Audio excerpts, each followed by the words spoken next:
Hi, I'm Danielle, and this is Chatter Out Loud, a podcast where I share thoughts and TV commentary on shows I like to watch. Now, before I start, I want to ask that you go ahead and like, follow, share, and subscribe. And on YouTube, where I upload my companion episode of my podcast, be sure to hit the notification bell. This way, you can get a notification every time I post a new episode, and you won't miss out.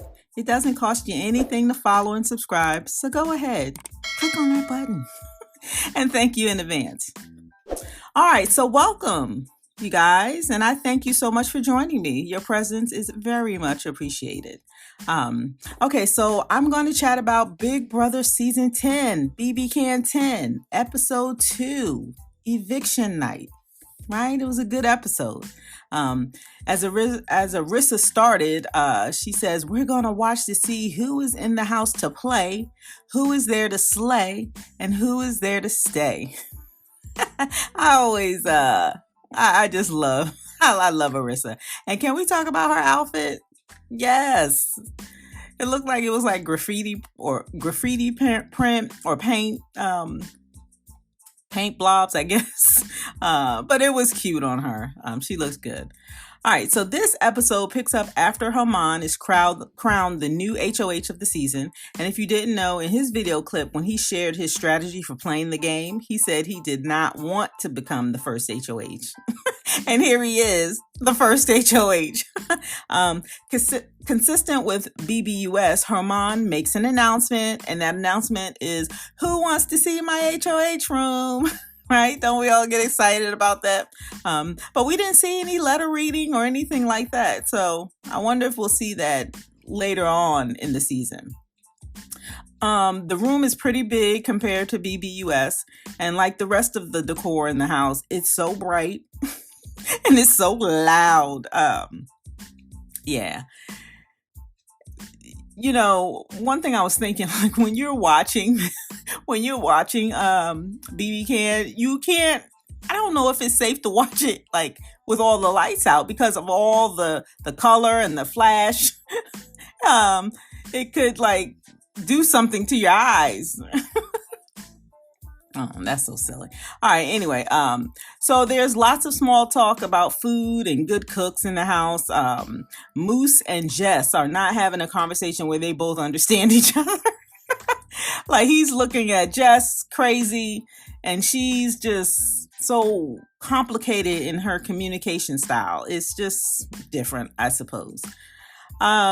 Moose, Dr. Josh, and Herman, later on, they're planning in the HOH room. And Moose is beginning to plant seeds to target people who do not speak to others in the house. That's the advice he's given Herman. And one thing we're noticing, right? I think we kind of saw a little bit of this in episode 1, but definitely in this episode, Moose is there to play the game. And so as a good player, he's planting seeds, right? Because when I look at the people that he said, we should target people who don't speak to each other. And then he began to name those names. These are all the people that he clearly wants to target, right? And the people that Moose suggested that Herman think about putting on the block, they are Helena, Melina, Jess, and Kevin. So we have to keep an eye on Moose. He is playing the game. So Herman is then moves on to his HOH meetings. You know how every house guest wants to have a little bit of time with the HOH to pretty much try to prevent them from getting themselves put on the block, right? So they want to have these conversations, potentially make deals. We didn't see many deals being exchanged in this episode, but I imagine that some of that occurred, right? So he's having the HOH meetings. Some people did well in their meetings, some people not so well. Not so good. And as an example, Jess, she's all over the place and she's just so awkward with the other house guests. She didn't make a connection and it's so evident, right? And at this time, I feel that she is one of the ones that's going on the block. I mean, I got that sense right after she was talking with Herman. All right, we see the agony of Herman having to choose two nominees. He's pacing back and forth in the room. The music, it's just so funny to me. It's so much drama. And then the lights go out. He comes out of the HOH room, like he swings open the doors. The lights go dim, and then the spotlights come up. And he starts to walk down the steps. And I said, Canada, you know what? Your production, BBCAN production, is so over the top. I mean, they must have a lot of theater majors running that show because it was so dramatic. Dropping the lights, then throwing up the spotlights. He swung open the doors. I mean, it was so much. And it just made me chuckle. But it's good TV, you know. I wouldn't be talking about it if it wasn't. All right, so Melina and Jess are the two nominees. Melina didn't have deep conversations like the others. That was Herman's reason for putting her on the block. And then Jess, he just felt Jess was a threat. So that was that. Of course, Melina's personality, now we're seeing her retreat and isolating herself. Kevin comes into the room to talk with her, to kind of quote unquote bond with her. But right away, he tells us in his DR that he doesn't really care. He's just doing that because he's playing the game. And he thinks he's so smart at the game. Ugh, right? Okay, so now Jess goes to talk with Herman in the HOH room, and Jess wanted clarification on why she's on the block. Herman felt that Jess was calculated in her conversation, or in their conversation that they had, and Jess resents that because she thought she was being direct, my friend. I didn't find this conversation helpful for Jess because it just seemed pretty desperate, I guess. I mean, people always want to know, why am I on the block? Why not someone else? And I don't know what they expect to learn after they go to talk to the HOH. But then again, it's part of the game. You try to talk your way out of something. You try to make a deal. But her approach was, I don't understand. I was just straightforward. And why, and that doesn't help anything.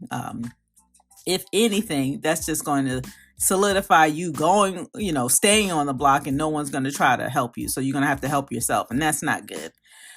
But we'll see how that plays out later on throughout the season, right? Basically, it just wasn't happening in the conversation, but we learned later that it clearly motivated her. And I kind of gave a little bit away because I said we'll see how it plays out in the rest of the season. But we'll talk about that in a second. All right, so Melina and Jess are on the block.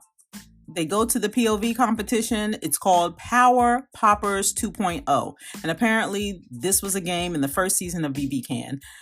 Jess said she was very familiar with it. And I think that played to her, that played in her favor. But ultimately, they're dressed in these like leotards, and they have spikes on them, on the belts, and they have to use those spikes to pop the balloons and collect only the green balls, right? Because there's different color balls in all of the balloons. They have to collect the green ones, 10 of them, put them in their little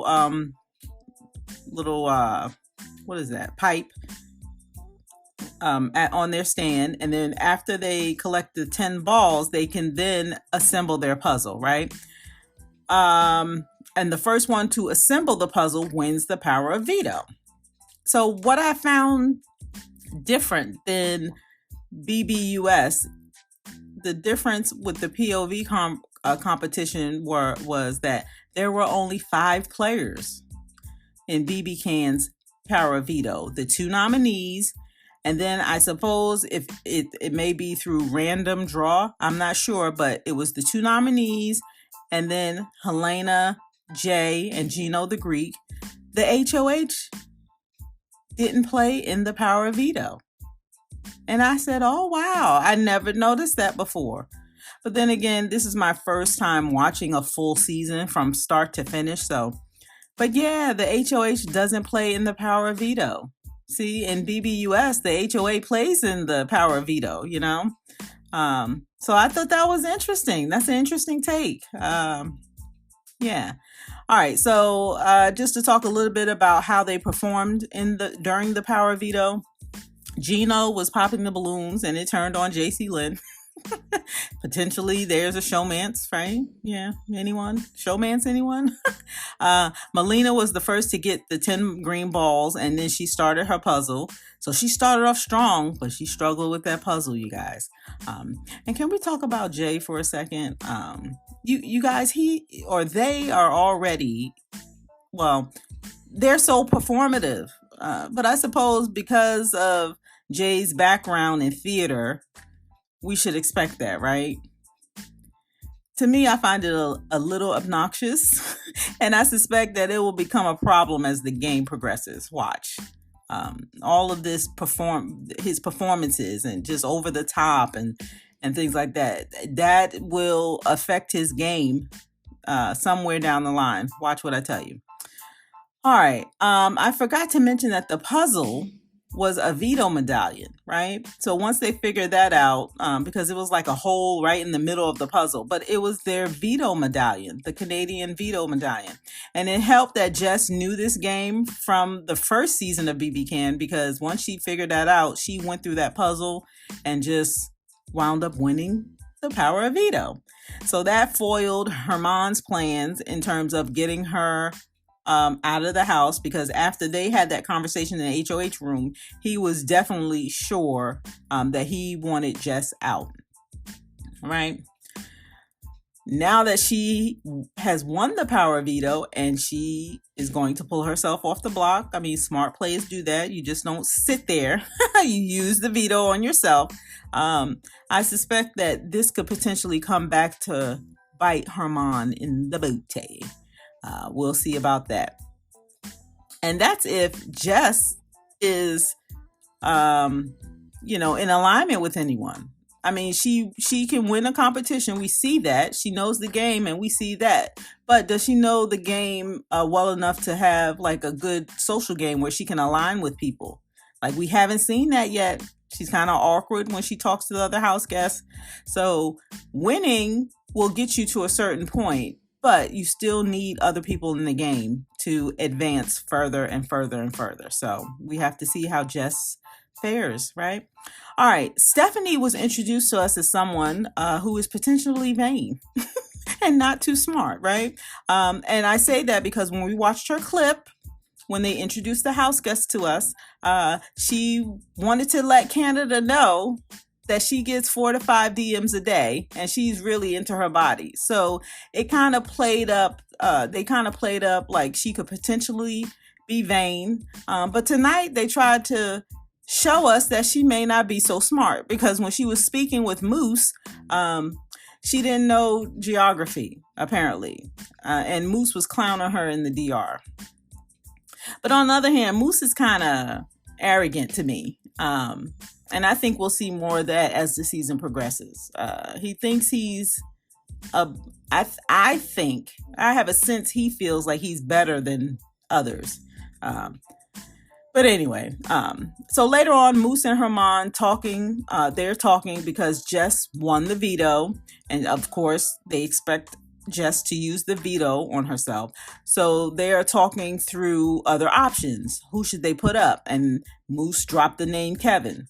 Again, I want to point out that these are all the people Moose wants to target, and he's putting those names in Herman's head, and Herman is just eating it up, right? So clearly Moose is influencing Herman. It's really Moose's HOH, right? But Moose is not getting the blood on his hand. It's all gonna it's all gonna go back on Herman because he is the face. He's the HOH. But Moose is coming up with the plan, right? Get rid of this person because of this. Who's next? Moose does a lot of talking in this game. He's playing though. All right, at the veto ceremony. Well, first, can we talk about their necklace, their veto necklace? The thing is huge. It's so big. It's like this big letter V. And I think I saw a veto in there somewhere with the cross, with the circle and the little line across. But it's a big V. The thing looks so huge and it looks heavy. Yeah, and it's just so big. Um, anyway, as we suspected, Jess uses the power of veto, removes herself off the block. So now Herman has to put a replacement nominee, and he chose to put Kevin as the replacement nominee. So now we have Melina and Kevin on the block. All right. And I made a note that I wanted to share when Kevin, after he was put on the block on the DR, and in his DR session, he says, now he's ready to rock. Woo! And you guys, I felt he meant it. All right. One judgment I made was that Melina is terrible at this game. I mean, she's just terrible. She did say in her video clip, though, the clips of where they introduced us to the house guest, she said that she hates everyone except her little sister. Remember that? And I thought, oh, you're really going to get along with people in the house. And anyway, that harmed her. Her personality, well, yeah, her personality in the sense that she doesn't really feel comfortable around people, and she can't really socialize that well. It's more of a one-on-one type of thing. And that doesn't always protect you in the Big Brother game. And as we saw in tonight's episode, like, her social game suffered a lot. I mean, she was retreating. She was isolating herself after she was nominated. She felt it she had difficulty, I should say, talking with other house guests, being open and playing around, because she felt like she really doesn't want to hear what other people have to say. And I'm thinking, girl, like, this is part of the game. What do you mean you don't want to hear what they have to say? So she tried her best, I suppose. But the fact that she hates everyone except her little sister told me right away, yeah, she's going to be one of the first people, first or second to go, because it's just an easy reason for everyone to target her, right? I never talked to her before. She doesn't talk game to me. I mean, it's just a reason. So anyway, she is on the block with Kevin. And what I found a little crazy was one of the people she felt like she was comfortable speaking to or talking with was Kevin. Only remember, he shared earlier in his DR that he's just doing this to protect his game, and just he's playing the game, so he really doesn't care. He just wants to stay. And I can see now where he's trying to uphold his strategy. Like, when we were introduced to him, he wanted to be the villain, right? And cutthroat and all of this. And he's the smartest person in the house because he's so smart, and all this other stuff, you know? And we saw a little bit of that tonight, right? He tried to play coy. He tried to play like he didn't know the game. And he was so comforting to Melina. I mean, it was all game, right? But I guarantee you, once he gets on that block for real and he is being targeted for real, I want to see how he continues this energy like that. I mean, it was clear in episode 1 when they were playing the HOH competition, Moose got a question correct. And in that round, if you answered the question correctly, you could eliminate another player in that round. And as soon as Moose answered his question correctly, he eliminated Kevin, and that kind of like that took something away from him. And he was like, I didn't do anything. It was so funny, that soft voice. I didn't do anything. Why would he eliminate me? Yeah, so we'll see. We'll see how Kevin feels once he's really nominated, right? When someone's really going after him. All right, so they get 30 seconds each to convince the house guests to vote for them to stay, right? And quite frankly, both of their speeches, Melina and Kevin, their speeches were horrible. I mean, they just were. Melina basically said, keep me and it'll be a surprise. Like, what?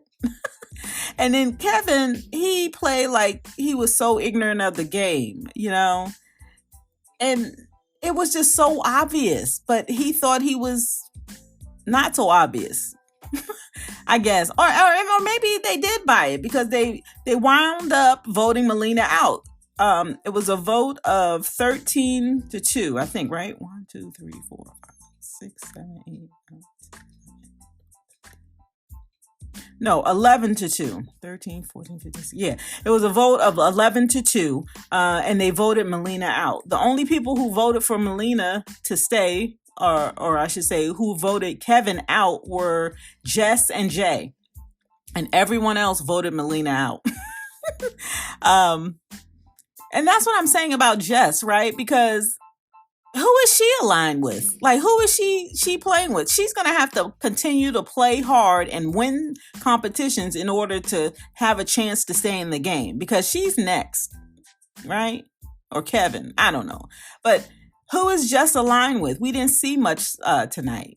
And the fact that you can play a competition, right? There's 3 components to the Big Brother game, right? We all know this. Yes, winning competitions helps. Right? HOH, power of vetoes. Yes, that all helps. Then you have the strategic component, right? You have to plan, like, who should I align with? Who should I do this? And then that rolls into the social game. So I don't know. Jess is showing that she is competitive and she can win in competition, right? But who is she talking with? Who is she aligned with? Maybe we'll see that on the live feeds once they turn them on. I was looking for the live feeds all last night, all today, and then tonight Arissa announced that the live feeds will be turned on tonight. So at some point they'll come on. I'll take a look and stuff. All right. Anyway, when Melina was leaving the house, she was a little sassy walking out the house, and she told the house guests they better hope she doesn't come back. And I suppose that's a possibility, right? There is a such thing in Big Brother as a battle back. But do we really think she's coming back? Let's be real. But, I don't know. I just found it interesting. Like, people get a lot of, like, they poke their chest out and stuff, and you better hope I don't come back. Like, where was that fight for you to play the game? Like, how come you didn't have that same fight to talk to people, to align with people, to play the game? You're only getting this fight now as you're walking out the door in the hopes that you're going to come back through a battle back. Like, rookies, I tell you. All right. Arissa also announced or told us more about the mystery doors, right? These are all the doors that have numbers on it, and they're locked, and they're called mystery doors. One house guest will get an opportunity to win what's behind the mystery door. And tonight we saw that, right? The house guest who survived the block will have the chance to open a mystery door. And I thought, oh, look at that. That's like a little monkey wrench, right? So if you're put on the block and you survive the block for that week, now you get a chance to pick a mystery door. And guess what's behind one of the 3 mystery doors? Or I should say, guess what's behind the mystery doors? At least tonight, that's what we saw. It's money. Right? So Melina was voted out. Kevin survived the week on the block, right? So he gets to choose one of 3 doors. This week, the doors were number 14, number 3, and number 19. And behind those 3 doors, behind the doors are $500 or $2,500 or $5,000. Right? And so Kevin wound up picking, I think he picked door number 19, and that had the $500 behind it. So Kevin was put on the block. He survived the block. He got to pick a mystery door, and he's now $500 richer. Now, Big Brother Canada production. Are we adding a little drama for the season? I mean, this is only giving the other house guests a reason. It's only giving them a reason. So get yourself put on the block, survive it, right? Make this part of your strategy. Get on the block, survive it, pick a door, you get more money. Like, Oh boy, I want to see how this like really works out throughout the season. But it's awesome. I love it. um, all right, like I said, Arissa mentioned that the live feeds open tonight. Oh, by the way, after Kevin won the $500, that kind of ended the episode. Then Arissa announced that the live feeds will be open tonight, so I'll check that out. And I won't be checking all night like I did last night, but I'll check it out. All right, so Melina is the first house guest to get evicted. The other nominee, Kevin, is $500 richer as a result of that mystery door. And which I think we're going to see more mystery doors. I mean, there's doors all over that house. So we'll see more mystery doors throughout the season. And I think those mystery doors are going to be trouble, but we'll see. Yeah. All right. The next episode airs on Sunday, where we'll see the next HOH and who they will nominate. Yeah. And that's all I have. So be sure to come back and give me a listen. I'd love for you to like, share, follow, and subscribe so you can leave me. So please do that. And also leave me a comment, leave me a message. If you're listening to the podcast, there's a link to leave me a message right on the landing page. So check that out. Okay. My name is Danielle, and you're listening to my podcast, Chatter Out Loud. Thank you so much for joining me, and as always, I appreciate your support. And that's all I have.